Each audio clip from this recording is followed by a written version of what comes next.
Welcome guys, so today's going to be a little bit of a different video. We're going to be going over some gear and equipment, and very excitingly I am proud to announce that I'll be doing or partaking in my first shooting competition in May of this year. So only about 2 or 3 weeks away now. I am extremely excited, and with that I figured why not do a quick video on equipment, and that way you can kind of learn a little bit about me, a little bit about my philosophy along the way. So let's talk about it.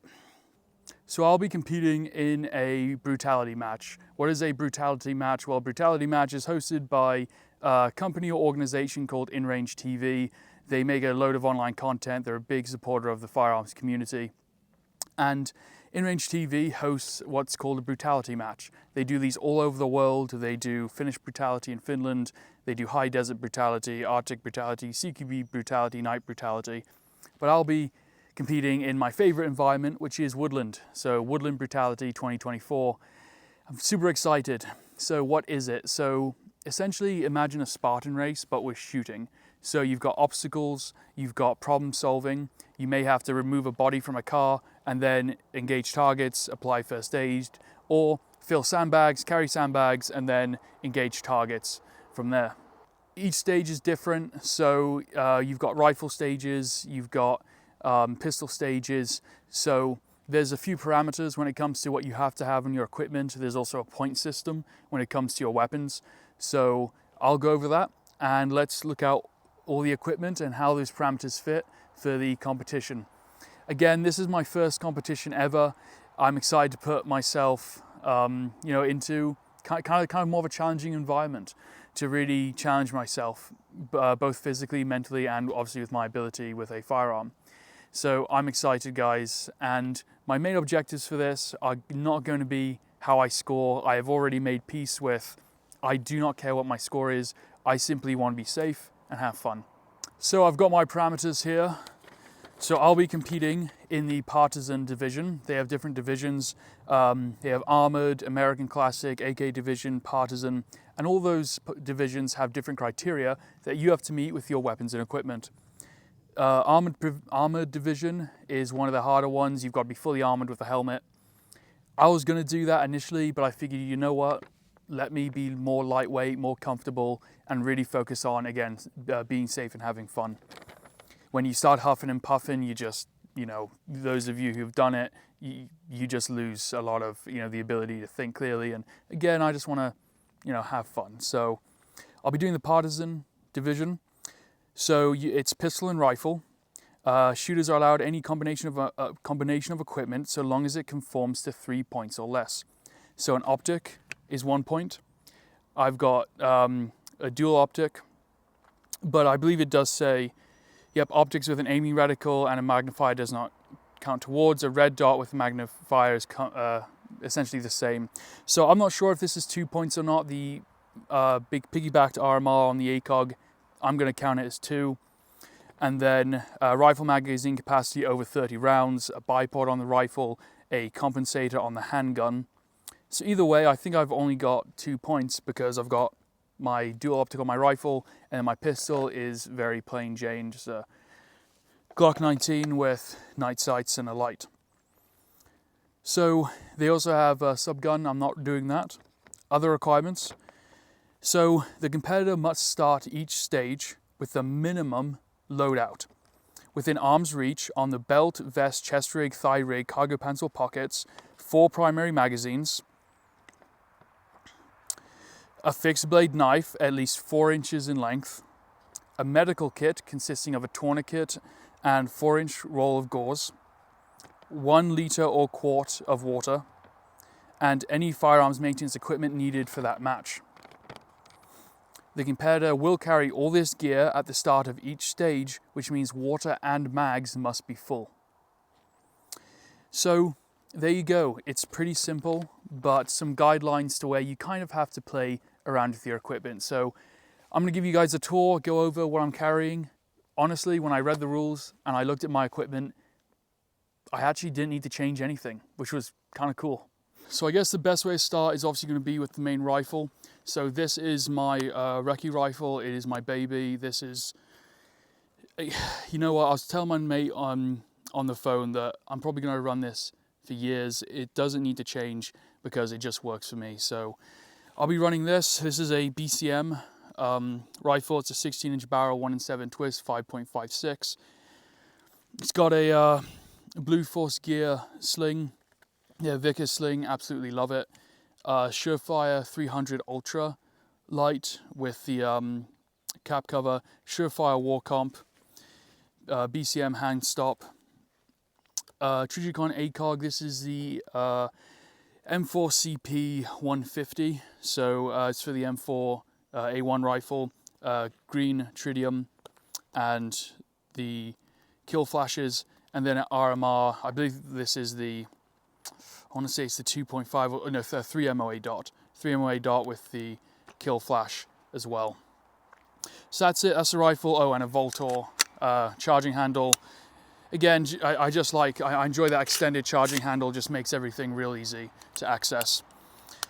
So that's it. This is the rifle I'll be running. Absolutely love it. And excited to see how she performs. Definitely a rifle that I can confidently say if I shoot bad, it'll be because of me, not because of my firearm. So, okay, so moving on from that is going to be the pistol. Pistol is absolutely nothing special. It is a Glock 19 Gen 5 with a Surefire X300 Ultra and Trigicon night sights. Nothing special. I've still got a lot to learn with the pistol. Honestly, this is the part I'm least confident in. But been training a lot and practicing, and we'll see how I do. Definitely getting a lot better than I was a few months ago.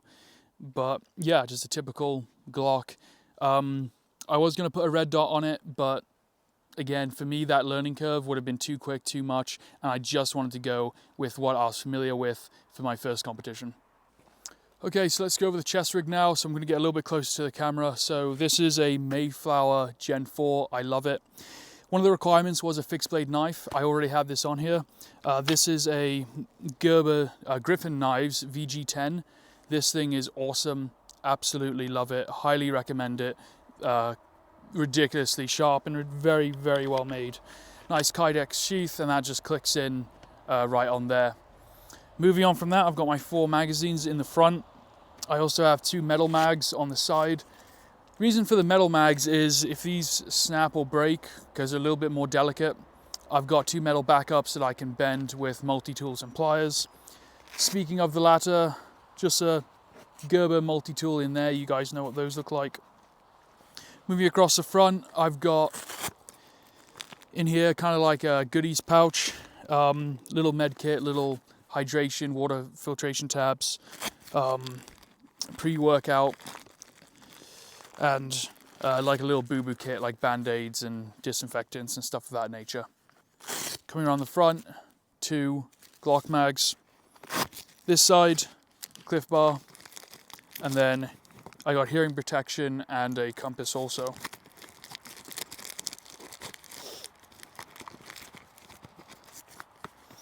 Coming around to this side, I've got a goodies pouch, so I've got my handy dandy pick. Great for, very useful, get one of these. They're a magnetic end pick. When I was a mechanic, got back in the day, I got one of those. They're awesome. They've got a magnet and just like a screwdriver end. You use it for endless tasks. 2 chem lights and a Sharpie. Around this side, I carry a water bottle. Hydration is hugely important, and for me personally, I always love having a water bottle on me. I can dump either the mags or the water bottle, put in a radio, or do whatever I need from there. Thinking of maybe getting a dangler pouch, but for now, this is super comfortable and works really, really well. Coming a little bit lower now, we've got the war belt. So I've got my gloves on a hanger, of course. This is a Blue Line or Blue Force Gear, Blue Alpha belt. I absolutely love it. It's my favorite. Coming across, obviously, you have the Safariland QLS for the Glock with the RMR cover. You know, I plan to get an RMR on there. Then got my tourniquet or tourniquet, and then coming across the back, I've got just got these in from Plat Attack, water bottle pouch, which I'll have a canteen in. Nothing on the swell of my back, because that's a good way to injure your spine.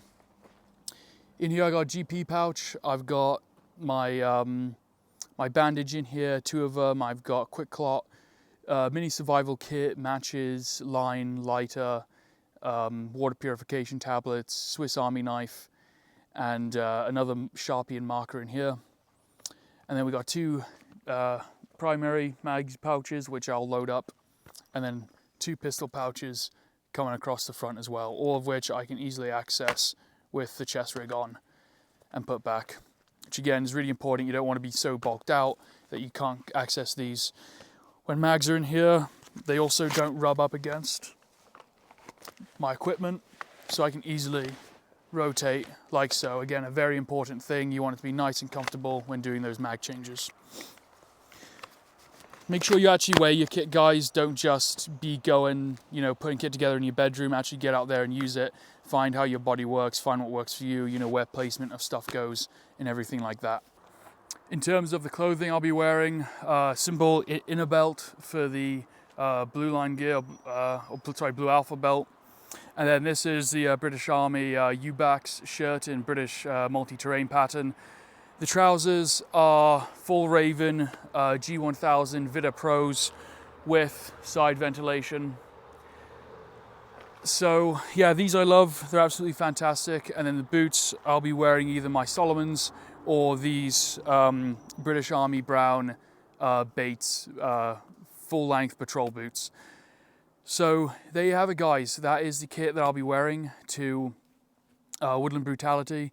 In terms of hearing protection, eye protection, I'll be running my ESS eye protection, and then I'll be wearing in-ear protection, maybe a baseball cap or my jungle boonie, and then possibly just a generic set of electronic hearing. We'll see. Honestly, I might run without them just because they really just bang around. With the type of activities that you do at Woodland Brutality, I just don't think it'll be that practical. So guys, let me know what you think about my equipment setup. What would you run with those parameters?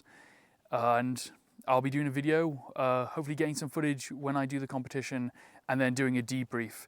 But for now, again, I'm super excited. Safety is my biggest thing. Safety, having fun, meet some amazing people in the community, and I am absolutely looking forward to it. Guys, thank you so much for watching. As always, look after each other, look after your mates. And for closing thoughts today, no one's going to give you permission to go and do it, and no one's going to give you permission to do what you love. So if you want to do that thing, just go out and do it. Screw what everyone else thinks, screw what everyone else says. If it's what you're passionate about, go out, have fun and enjoy it, and don't be ashamed.